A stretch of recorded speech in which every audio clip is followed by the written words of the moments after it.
Boa noite, queridos irmãos. Hoje vamos continuar com o terceiro capítulo de 1 Coríntios e Paulo começa esta epístola agradecendo a Deus por sua graça, pela graça de Deus para com os coríntios e assegura-lhes a fidelidade de Deus para estar com eles até ao fim.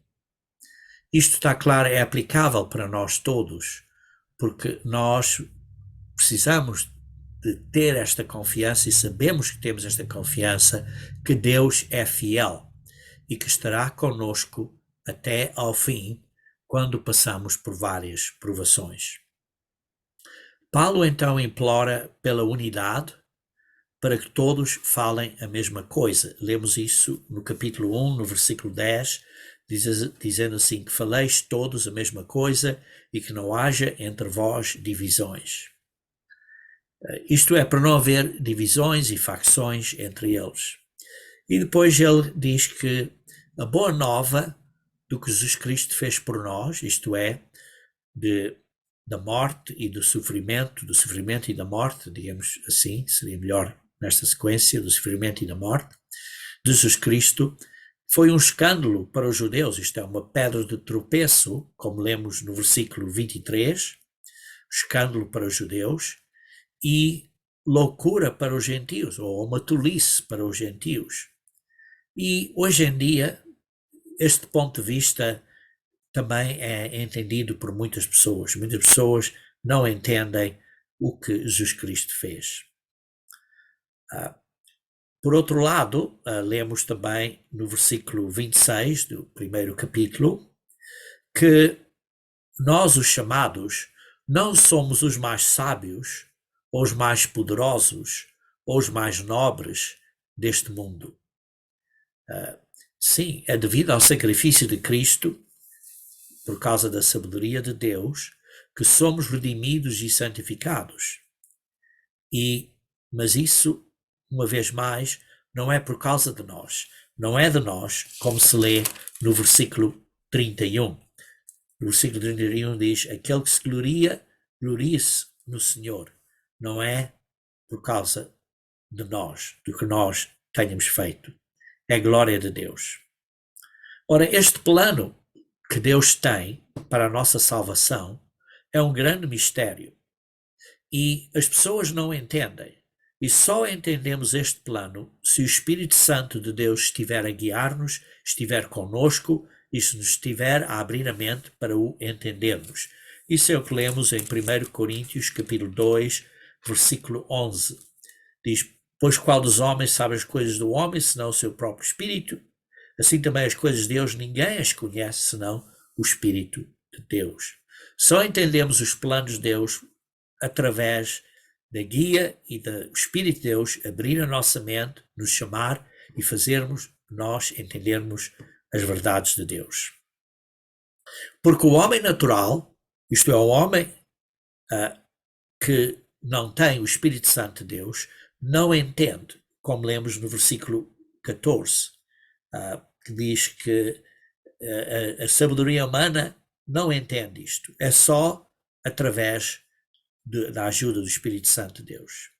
E nós, por isso, temos esta ajuda na nossa mente, na nossa maneira de pensar, porque Jesus Cristo vive em nós, o Pai e Jesus Cristo vive em nós, porque temos o sentimento, ou a mentalidade, ou a maneira de pensar, ou a maneira de ver, que é essa maneira de ver como Cristo tem.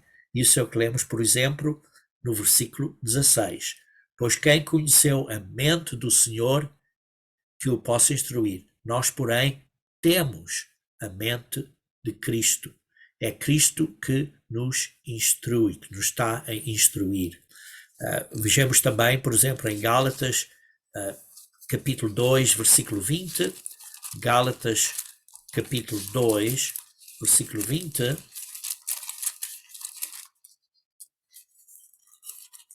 Lendo só a primeira parte aqui deste versículo, Gálatas capítulo 2, versículo 20, logo já não sou eu quem vive, mas Cristo vive em mim. E por isso Cristo vive em nós. E por isso nós precisamos ter o mesmo sentimento que Jesus Cristo tem, a mesma mente, a mesma maneira de ver. E isso é o que lemos também em Filipenses capítulo 2, versículo 5. Precisamos ter esse sentimento, essa maneira de ver. Ora, continuando então, no capítulo 3, e isso então é onde agora vamos começar hoje, abordando então, começando com o capítulo 3. No capítulo 3 de 1 Coríntios, lemos assim no versículo 1. Eu, porém, irmãos, não vos pude falar como a espirituais, e sim como a carnais, como a crianças em Cristo. Por isso está a dizer, eu não pude falar a vocês como pessoas espirituais, pessoas com uma boa porção do Espírito Santo, mas sim como carnais. Deus então usou Paulo para estabelecer esta congregação de Coríntios, mas Paulo está a dizer a ele que eles ainda não tinham crescido espiritualmente na medida que deviam ter crescido espiritualmente. Ainda eram carnais. A palavra carnais é a palavra sarkikos, grego 4559, que tinham a natureza da carne, ou pertencente à carne, ou que eram governados pela natureza humana e não pelo Espírito Santo de Deus. Isto é, estavam a ver as coisas como perspectiva ou uma visão carnal. E como lemos há pouco em Gálatas, capítulo 2, versículo 20, e eu pedi a vocês para ler só a primeira parte de Gálatas, capítulo 2, versículo 20. Agora quero ler o resto de Gálatas, capítulo 2, versículo 20, que diz assim: logo já não sou eu quem vive, mas Cristo vive em mim, e esse viver que agora tenho na carne, vivo pela fé do Filho de Deus que me amou e assim mesmo se entregou por mim. Por isso nós, embora estejamos ainda na carne, porque estamos na carne, ainda somos seres carnais, nós temos que ter Cristo em nós através do Espírito Santo, Cristo viver em nós. E por isso temos que estar a viver de uma maneira espiritual.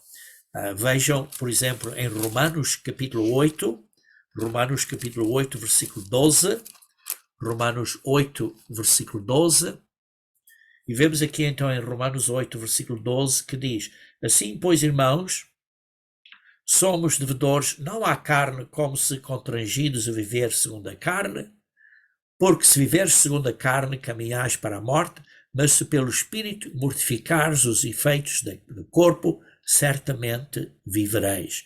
Por isso, como diz aqui, temos que viver de acordo com a guia do Espírito. Embora estejamos num corpo humano, não devemos viver de acordo com a carne. Precisamos de crucificar a concupiscência da carne, a concupiscência dos olhos, a soberba da vida. E aqui, como lemos aqui em 1 Coríntios capítulo 3, eles ainda estavam como carnais, isto é, estavam vivendo como pessoas carnais e precisavam de se arrepender. Vejam, por exemplo, em 1 João capítulo 2, versículo 15. 1 João capítulo 2, versículo 15. 1 João capítulo 2, versículo 15. Não ameis o mundo, nem as coisas que há no mundo. Se alguém amar o mundo, o amor do Pai não está nele. Porque tudo que há no mundo, a concupiscência da carne, a concupiscência dos olhos e a soberba da vida, não procede do Pai, mas procede do mundo.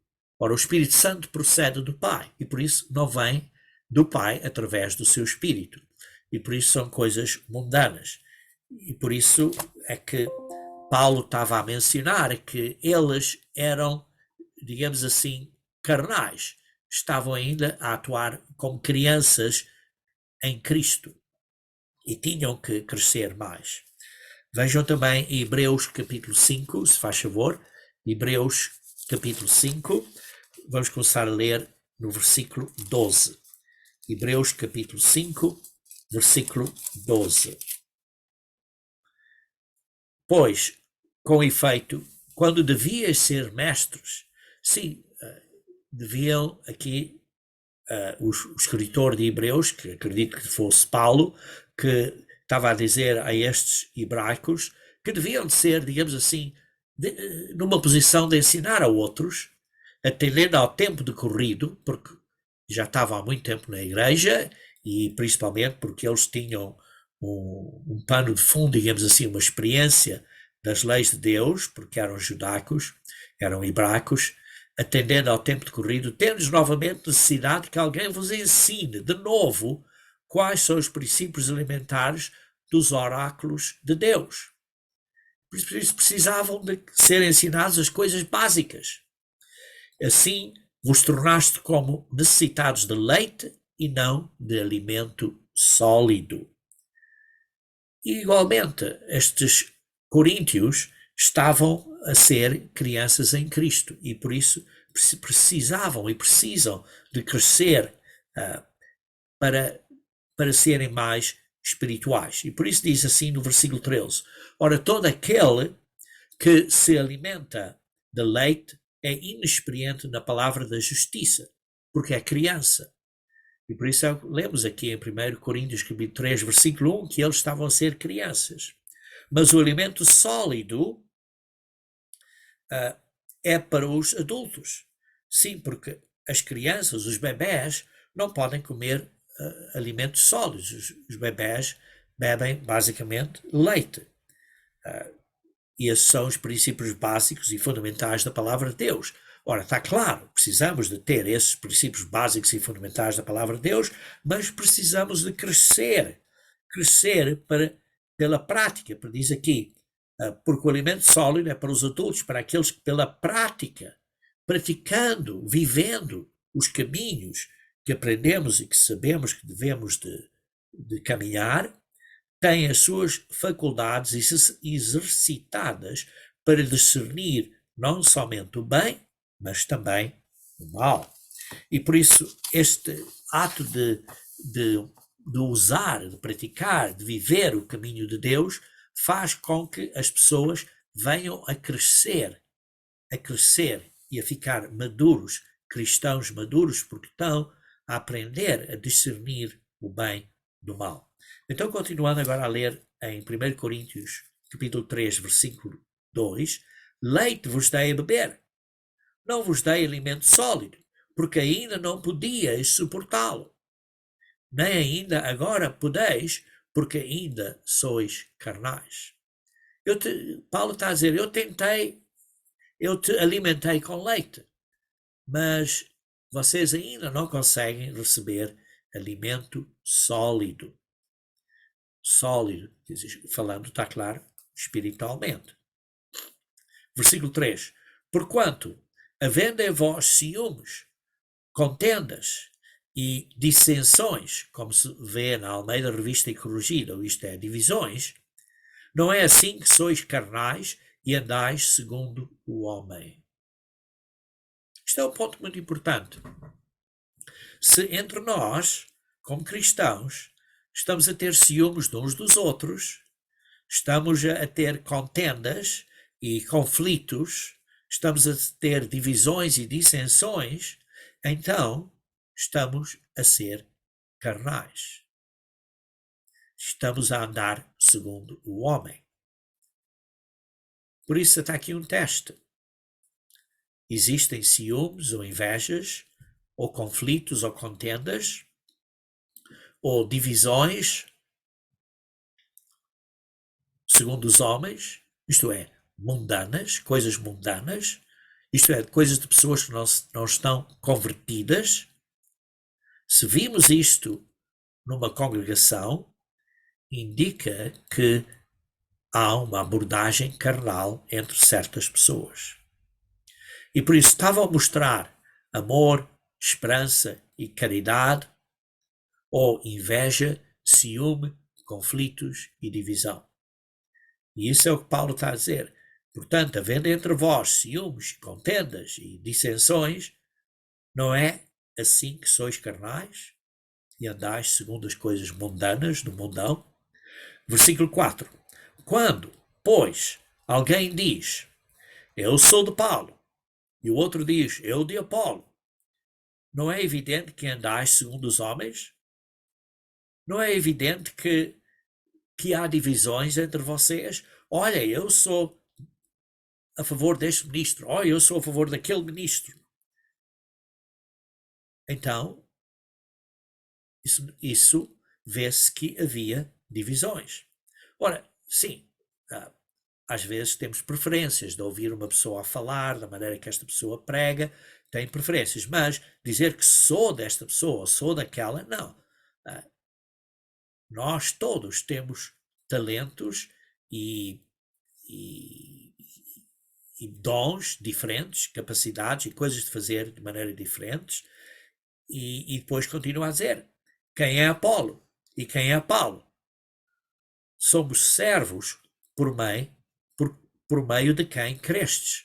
Somos servos, somos ministros, como diz na Almeida Revista e Corrigida. Atendentes, somos aqueles que servem. É como um garçom no restaurante. Somos entre aqueles que servem. Isto é, conforme o Senhor concedeu a cada um. O Senhor concede a cada um os seus talentos, as suas habilidades, as suas competências, os seus pontos fortes, e então cada um vai usando essas competências ou habilidades que Deus lhe deu. Mas isso não é questão de haver divisão. Ora, o ministro serve em assuntos espirituais, mas há todas as outras pessoas, diáconos ou outros, podem servir em outros assuntos físicos. Vejam, por exemplo, em Atos, capítulo 6. Atos, capítulo 6. Começar a ler do versículo 1. Atos 6, versículo 1. Ora, naqueles dias, multiplicando-se o número dos discípulos, houve murmuração dos helenistas, isso eram dos gregos, contra os hebreus, aqueles que falavam hebraico, porque as viúvas deles estavam sendo esquecidas na distribuição diária. Então os 12, ora, aqueles que eram os 12 apóstolos, ora, naquele grupo dos 12, convocaram a comunidade dos discípulos e disseram, não é razoável que nós abandonemos a palavra de Deus para servir às mesas. E então ele estava a dizer, não é que não queremos servir às mesas, mas temos uma responsabilidade de servir espiritualmente os irmãos. E por isso diz, mas, irmãos, escolhei dentre vós 7 homens de boa reputação, cheios do espírito de sabedoria, aos quais encarregamos este serviço. Qual serviço? De servir às mesas, isto é, de servir em coisas físicas. E quanto a nós, nos consagraremos à oração e ao ministério da palavra. E assim vemos, Paulo está a descrever aqui em Coríntios 3, que pessoas, certos ministros, têm as suas responsabilidades. Nós, como ministros, somos por quem vocês, os irmãos em Coríntios, vieram a crer, e por isso ele diz no versículo 6, eu plantei, Apolo regou, mas o crescimento vem de Deus. Cada um temos várias tarefas ministeriais, uns plantam a palavra de Deus, outros regam, isto é, ensinam, orientam, ajudam a crescer, e é Deus que produz o crescimento espiritual em nós, isto é, o nosso crescimento no caráter de Deus. E por isso todos nós temos uma parte a auxiliar um ao outro, a assistir um ao outro neste processo. Se não é de uma maneira a pregar a palavra, é a ser um exemplo, ou a ser um exemplo da maneira que dizemos coisas que são encorajadoras de uns para os outros. E por isso, todos nós temos uma responsabilidade neste processo do crescimento. Um crescimento que nós temos que passar, que é quando o Espírito de Deus se junta com o Espírito do homem no homem, e nós precisamos de crescer conforme o período após sermos batizados, vamos crescendo. Continuando agora aqui no versículo 7, de modo que nem o que planta é alguma coisa, nem o que rega, mas Deus é que dá o crescimento. A glória volta a Deus. Versículo 8. Ora, o que planta e o que rega são um, e cada um receberá o seu galardão, segundo o seu próprio trabalho. Aqui ele está falando acerca dos ministros, aqueles que plantam e que regam, e cada um dos ministros receberá a sua recompensa. Diz assim, porque de Deus somos cooperadores, lavoura de Deus, edifício de Deus, sois vós. Em outras palavras, os ministros são os cooperadores a ajudarem na lavoura de Deus, entretanto, nós, os membros, somos a lavoura de Deus, o edifício de Deus, sois vós. E por isso o princípio é aplicável a todos nós. Todos nós seremos recompensados pelas nossas obras. Sim, a salvação, a vida eterna, é um dom, é um presente. Mas a recompensa, o galardão que receberemos, depende das nossas obras. Por isso é que diz, cada um receberá o seu galardão. Depende das nossas obras. Ora, continuando então no versículo 10. Segundo a graça de Deus que me foi dada, lancei o fundamento como prudente construtor. Aqui está a dizer, Paulo, então, eu tive uma responsabilidade que Deus me deu de lançar o fundamento desta congregação em Coríntios. Foi a responsabilidade dele, como um prudente construtor. Outro edifica sobre este fundamento.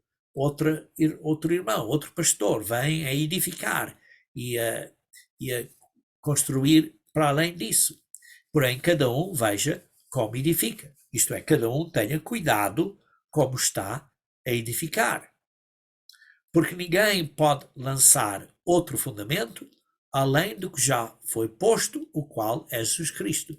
Porque a pedra angular, o fundamento básico, é Jesus Cristo. E por isso, uma pessoa vai construindo o edifício espiritual em cima desta pedra angular, e aqueles que vão construir ou edificar mais, diz assim, cada um veja como edifica.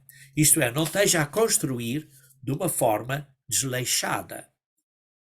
Vejam, por exemplo, em Efésios, capítulo 2, versículo 20.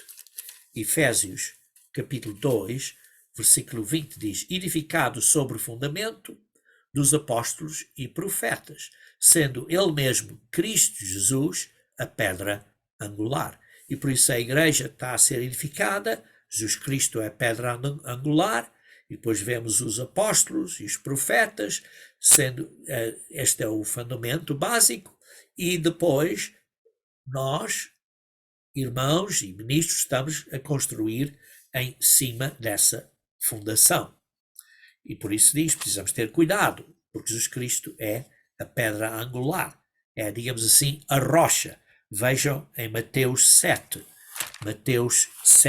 versículo 24. Mateus 7, versículo 24.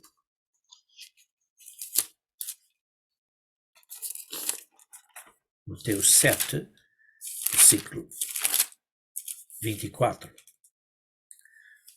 Pois todo aquele que ouve estas minhas palavras e as pratica, aqui de novo está a usar a palavra praticar, como lemos há pouco em Hebreus 5, estava a dizer que para comer comida sólida ou alimento sólido, por exemplo, temos que estar a praticar. E por isso é que está a dizer, todo aquele que ouve estas minhas palavras e as pratica será comparado a um homem prudente que edificou a sua casa sobre a rocha. E depois vejam assim, em versículo 26, e todo aquele que ouve estas minhas palavras e não as pratica, será comparado a um homem insensato, um homem tolo, um moros, um insensato, tolo, louco, ridículo, não é? Que edificou a sua casa sobre a areia. E nós o que temos que fazer é temos que estar a construir sobre a rocha. Como? Praticando, vivendo. E por isso nós, como ministros, continuando a ler aqui em 1 Coríntios capítulo 3, versículo 10 e 11, nós, como ministros, estamos a construir, continuar a construção da igreja, do corpo de Cristo, sobre a rocha, a pedra angular, que é Cristo. E por isso nós, ministros, não estamos a desenvolver seguidores de nós mesmos. Isto é um ponto importante. Alguns ministros tentam criar pessoas para seguir a esses ministros. Essa não é a nossa responsabilidade. A nossa responsabilidade é de apontar a Cristo para nós todos seguirmos a Cristo. E por isso alguns ministros, infelizmente, têm construído uma lealdade dos membros a eles próprios, a esses ministros. E por isso nós, como ministros, não devemos construir seguidores de nós próprios. Sim, Paulo diz, imitem-me a mim conforme eu esteja a imitar a Cristo. Mas quem estamos a imitar é Cristo. E por isso não há nenhuma outra fundação, não há nenhuma outra pedra angular que resistirá o tempo. Porque se vamos construir algo em cima da confiança de um ministro, é preciso ter cuidado. Eu já vi muitos irmãos que seguiram o ministro e um dia esse ministro saiu da igreja e esses irmãos acabaram por sair da igreja. Por isso é preciso ter muito cuidado com isso, irmãos. Continuando então no versículo 12. Contudo, se o que alguém edifica sobre o fundamento é ouro, prata, pedras preciosas, madeira, feno e palha, manifesta se tornará a obra de cada um. Ora, vemos aqui 6 materiais de construção. 3 deles são materiais que são provados pelo fogo e que continuam através dessa provação do fogo. Ouro, prata e pedras preciosas. São materiais que resistem o fogo. Os outros 3, a madeira, o feno e a palha, não resistem o fogo. E vemos aqui, na ordem inversa de como resistem o fogo. Por exemplo, o ouro, a prata e as pedras preciosas, quando passam pelo fogo, ora, o fogo é simbólico de provações e testes. Quando nós passamos por provações e testes na nossa vida, esse é um fogo. Em analogia, o fogo final é o lago do fogo. Mas o ouro e prata e pedras preciosas são purificados quando passam pelo fogo. As impurezas são removidas. E o que sobra é a substância, o material puro. Ora, nós, como membros da igreja, estamos a ser postos à prova, à provação, através de certas provações e testes, isto é, através de certas dificuldades, de provações de fogo. Ora, somente aqueles que estão com a base correta, isto é, com uma fundação correta, fundados na rocha, que é Cristo, e que estão, por isso, a desenvolver o caráter de Deus, o caráter de Jesus Cristo, esse caráter justo, sobre essa base, que é a rocha, que é Cristo. Só esses é que vão perdurar. Só esses é que vão perdurar. Todos os outros serão queimados. E isso é comparando entre os 3 primeiros ouro, prata e pedras preciosas, que vão perdurar, com os outros três, madeira, feno e palha, que não perdurarão. Isto é, os outros, a madeira, o feno e a palha, vão ser queimados. O ponto interessante é que uns vão ser queimados mais rapidamente que outros. E vê-se aqui a madeira, o feno e a palha. E a palha vai ser queimada ainda mais rapidamente do que o feno, e o feno mais rapidamente que a madeira. Isso vê-se, isso, como mencionei, numa ordem inversa da velocidade que vão ser queimados. Por isso, o nosso caráter, irmãos, está a ser provado, está a ser testado. Aqui, por isso, Paulo está se referindo a todos nós e ao ministério que edifica a igreja. E por isso este princípio é aplicável a todos nós. Ora, principalmente a ministros. Porquê? Porque estamos a desenvolver, a ajudar no desenvolvimento dos filhos de Deus, que é para sobreviverem o fogo. Isto é, filhos e filhas de Deus que são ouro, prata e pedras preciosas. Isto é o que nós, como ministros, devemos estar a fazer para ajudar as pessoas a crescerem neste caminho. E por isso o caráter está sendo provado e todos nós, individualmente, somos responsáveis pela nossa própria vida. Todos nós somos individualmente responsáveis pelo nosso próprio desenvolvimento do caráter de Deus. Isto é, que tem de ser baseado no fundamento inicial, a rocha inicial, que é Cristo. E assim, pode haver muitas coisas que se faz na igreja e no culto, e a pergunta é, estamos a fazer isto para a glória de Deus? E eu, tendo estado na igreja, já vi, há muitos anos, já vimos que às vezes pessoas põem valor em coisas que não são de substância vital. Ora, por exemplo, música. Algumas pessoas deixaram a igreja por causa que queriam música mais alegre ou coisa assim, mais emocional. Sim, música é importante. E música tem que ser para a glória de Deus.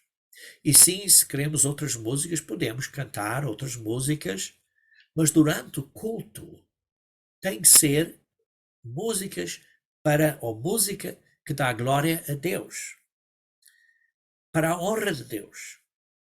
Não é para a minha honra, ou para a honra do cantor. Por exemplo, música especial, de uma maneira geral, deve ser para dar honra a Deus. A música especial deve ser para dar honra a Deus, não é para dar honra a mim. Olha, eu sou um cristão tão bom, tão contente porque sou um cristão tão bom. Mas é para dar glórias a Deus. Outras pessoas, por exemplo, tornam-se muito intelectuais. Pessoas geralmente são pessoas muito inteligentes e tornam-se muito intelectuais. E por isso certas coisas técnicas da Bíblia tornam-se extremamente importantes. Ora, não estou a dizer que essas coisas não são importantes, mas quando essas coisas técnicas tornam-se, digamos assim, mais importantes do que ter cuidado e amor e paz e união entre os irmãos, quando essas coisas técnicas se começam a tornar pontos de dissensão e discórdia, coisas que às vezes não sabemos bem, porque talvez Deus não nos tenha dado o entendimento completo, porque são coisas que talvez só venhamos a entender completamente quando viermos a ser seres espirituais, mas as pessoas causam divisões por causa de algumas coisas dessas. Vou dar outro exemplo. Certas pessoas causam divisões porque têm que usar um certo nome hebraico quando se referem a Deus. Por exemplo, dizem, olha, tem que usar este nome ou aquele nome. Mas vejam, por exemplo, aqui em Êxodos, capítulo 6, versículo 3. Êxodos, capítulo 6, versículo 3. E vejam o que diz aqui. Êxodos, capítulo 6, versículo 3. Aparecia a Abraão, a Isaac e a Jacó. Irmãos, Abraão, Isaac e Jacó são os pais da fé. Certamente foram fiéis a Deus. Correto? Certamente. E diz assim, aparecia a Abraão, Isaac e Jacó como Deus Todo-Poderoso, mas pelo meu nome, o Senhor, Yahweh, ou Jeová, não lhes fui conhecido. E aquelas pessoas que dizem, olha, para você ser salvo tem que usar este nome ou aquele nome. Então, o que é que vai dizer acerca de Abraão, Isaac e Jacó? Pois eles nem sabiam esse nome, o Senhor, que é em letras maiúsculas, que em hebraico é o tetragrama, que são basicamente as pessoas chamam Yahweh ou Jeová. Por isso, é preciso ter cuidado que estas coisas técnicas não se tornem super importantes. Por exemplo, certas pessoas dizem, olha, que para adorar a Deus temos que nos prostrar encostando a cabeça no chão. Tem que ser sempre assim. Pode ser que às vezes seja o caso, mas nem é sempre. Nem é sempre. Há muitas vezes que oramos com levantamos as mãos. Algumas vezes que oramos, por exemplo, estamos a guiar o carro na estrada e vemos que vem um carro para nós e que vai possivelmente causar um desastre. E você vai fazer uma oração rapidamente. Então, nesse momento, vai ter que largar o volante e se prostrar no chão. É claro que não. Quer dizer, as pessoas às vezes puxam certas coisas técnicas que não são necessariamente o que Deus quer. Outros têm certas ideias sobre profecias e criam as suas próprias ideias acerca de quem é a besta, o que é a marca da besta, sem ter comprovação bíblica. Eu vi outros que até recentemente vimos uma pessoa que se aproximou de nós, do Conselho de Anciões, recentemente, questão de umas semanas, a dizer que o calendário hebraico está completamente errado, os calendários todos, temos que fazer um calendário novo, usando astrologia. E ele então dizer, olha, fazendo assim os cálculos do Sol e da Lua e tal, fazemos um calendário novo. Então essa pessoa vai ter os seus próprios dias santos? E por isso a pergunta seria, qual é o galho? Qual é o galho? Em vez do tronco da árvore, qual é o galho que vai separar uma pessoa de Cristo, em vez de desenvolver o caráter de Deus? Então vamos continuar, irmãos, depois de eu ter desviado um bocadinho do assunto aqui de 1 Coríntios capítulo 3, estava a ler no versículo 13, porque diz assim, que a obra de cada um se demonstrará, porque vai ser revelada pelo fogo. E qual seja a obra de cada um, o próprio fogo o provará. Os testes virão. E o que precisamos ter é um caráter de Deus, uma atitude, uma mentalidade, segundo o Espírito que procede do Pai. Versículo 14. Se permanecer a obra de alguém que sobre o fundamento edificou, esse receberá galardão. Sim, está a falar de ministros, mas isto é aplicável a todas as pessoas.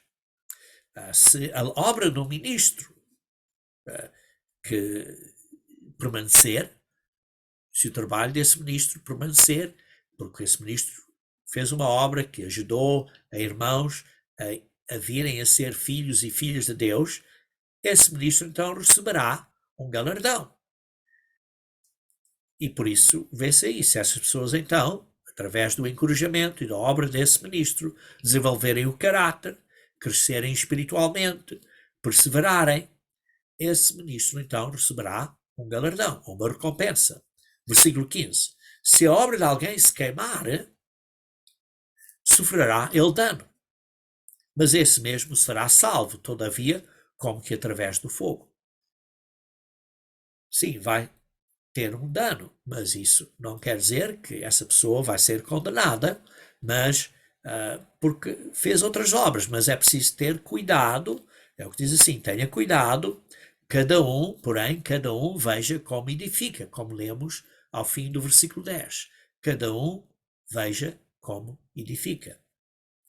E depois continua a dizer aqui no versículo 6, não sabeis que sois, isto é, vós, isto é, a segunda pessoa no plural, que isto é, nós, vós sois, santuário de Deus. Nós, membros da igreja, somos o santuário de Deus. A igreja como um todo é o templo de Deus. E o Espírito de Deus habita em vós. Não sabem então isso? Que a igreja é o templo de Deus e que Deus, o Espírito dele, está em nós?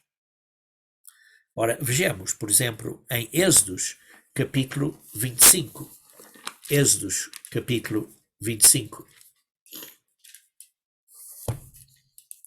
Êxodo, capítulo 25, versículo 8.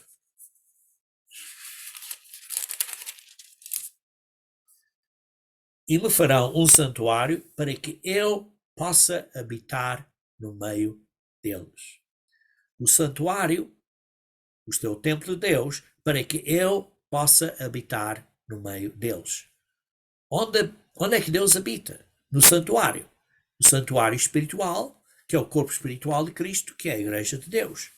Individualmente, nós somos referidos ou mencionados como santuário também. Nossos corpos são o santuário de Deus. Vejam em 2 Coríntios, capítulo 6, 2 Coríntios, capítulo 6, e vejam versículo 16.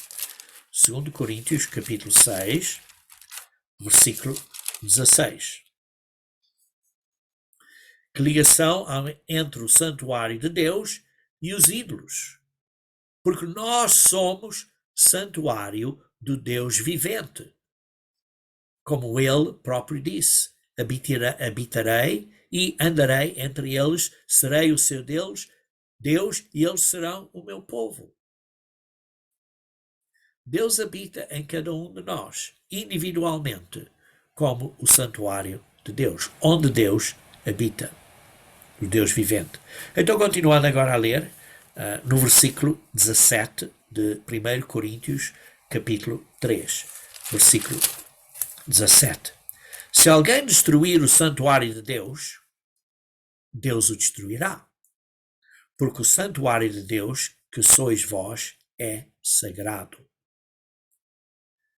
Se destruirmos o santuário de Deus, como?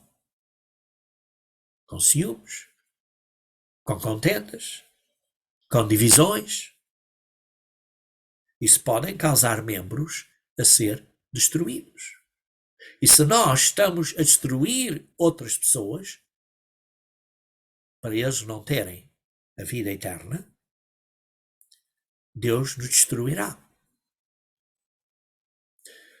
Como são estas divisões? Talvez causando divisões acerca de certas ideias ou palavras ou interpretações de qual é o calendário que devem usar ou coisas assim. Precisa ter cuidado, precisa ter muito cuidado com estas coisas.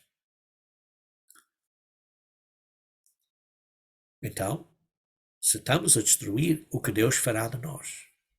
A resposta é evidente aqui no versículo 17. Então vamos ler a primeira parte agora do versículo 18. Ninguém se engane a si mesmo. ninguém se engane a si mesmo. Sim, as pessoas dizem, olha, eu sou enganado por Satanás. Correto. Satanás engana o mundo todo. Correto. Mas cuidado, que não se esteja a enganar a você mesmo. Porquê? Leia em Jeremias capítulo 17, versículo 9. Jeremias capítulo 17, versículo 9. Jeremias capítulo 17, versículo 9. Enganoso é o coração. Ora, isso quer dizer que podemos nos enganar a nós próprios. Mais do que todas as coisas. E desesperadamente corrupto. Quem o conhecerá? O coração é enganoso, nós nos enganamos a nós próprios se não temos cuidado, e nós somos desesperadamente perversos, como diz na Almeida Revista e Corrigida, ou desesperadamente maus. Temos de ter cuidado, que não tenhamos a iludir a nós próprios, pensar que sou pessoa importante, tenho uma formação teológica, tenho um doutorado, tenho a sabedoria deste mundo. E não a sabedoria de Deus. Versículo 10 de Jeremias 17. Eu, o Senhor, esquadrinho o coração, e eu provo os pensamentos. Isto para dar a cada um segundo o seu proceder, segundo o fruto das suas ações. Deus está examinando o seu coração, o meu coração. Ele está nos observando. E diz assim, segundo o que nós fazemos, segundo o que nós pensamos, segundo o fruto das nossas ações. Então, continuando em 1 Coríntios capítulo 3, estávamos a ler no versículo 18, lemos a primeira parte, agora continuamos a ler na segunda parte. Se alguém dentre vós se tem por sábio neste século, eu sou doutor de teologia, eu tive um doutorado, e sei lá o que for, se algum de vocês tem por sábio deste século, faça-se estulto para se tornar sábio. Na Almeida Revista e Corrigida diz, faça-se louco. A palavra grega é moros, 3474, embrutecido ou estúpido, como se estivesse calado, isto é, desatento, aparentemente absurdo, tolo, para que realmente seja sábio perante os olhos de Deus. Isto é, então, o que precisamos de ter muito cuidado. Por isso, ninguém se engana a si mesmo. Se alguém dentre vós se tem por sábio neste século, faça-se estulto para se tornar sábio. Ok, continuando agora a ler no versículo 19. Porque a sabedoria deste mundo é loucura diante de Deus. Porquanto está escrito, ele apanha os sábios na própria astúcia deles, e outra vez o Senhor conhece os pensamentos dos sábios, que são pensamentos vãos. Percebemos aqui que a sabedoria deste mundo é loucura perante Deus. Vejam em 1 Coríntios capítulo 1, versículo 26, é o que lemos aí. Irmão, reparai-vos que vocês, muitos não são chamados sábios segundo a carne, nem muitos poderosos, mas pelo contrário Deus escolheu as coisas loucas do mundo para envergonhar os sábios, e escolheu as coisas fracas do mundo para envergonhar os fortes, e Deus escolheu as coisas humildes do mundo e as desprezadas, aquelas que não são, para reduzir a nada as que são, assim de que ninguém se vanglorie na presença de Deus. Por isso, como diz aqui, a sabedoria deste mundo é loucura diante de Deus. Veja também outros dois exemplos aqui em Tiago, capítulo 3. Tiago, capítulo 3. versículo 13. Tiago 3, versículo 13. Quem entre vós é sábio e inteligente, mostre em mansidão de sabedoria, mediante com digno proceder as suas obras. Se pelo contrário tendes em vós, em vosso coração, inveja amargurada e sentimento facioso, é a mesma coisa que Paulo está aqui a dizer à série dos Coríntios. Se há divisões, se há dissensões, se há argumentos, diz assim: não vos glorieis disso, nem mintam contra a verdade. Esta não é sabedoria lá do alto, mas é terrena, animal e demoníaca, do mundão. É muito importante entendermos isto. É muito importante entendermos isto. Vejamos então continuar a ler aqui no versículo 21 e a 23 de 1 Coríntios. 1 Coríntios 3, versículo 21 a 23. Portanto, ninguém se glorie nos homens. Não se glorie num homem, nem mesmo no ministro. Toda a glória pertence a Deus. Toda a glória pertence a Deus. Porque tudo é vosso. Sim. Todos nós pertencemos a Cristo e tudo, nós vamos ser co-herdeiros com Cristo e por isso tudo vai ser para nós. Seja Paulo, seja Apolo, seja Cefas, Pedro, seja o mundo, seja a vida, seja a morte, sejam as coisas presentes, sejam as coisas futuras, tudo é vosso. Tudo é vosso. Todos nós pertencemos a Cristo pela nossa união com Cristo, como membros do corpo espiritual de Cristo, e nós de Cristo, e Cristo pertence a Deus. Tudo pertence a Deus. Versículo 23. E vós de Cristo, e Cristo de Deus. Tudo pertence a Deus. E por isso nós somos desta família. Nós vamos ser co-herdeiros de Deus e co-herdeiros com Cristo. Tudo para a glória de Deus.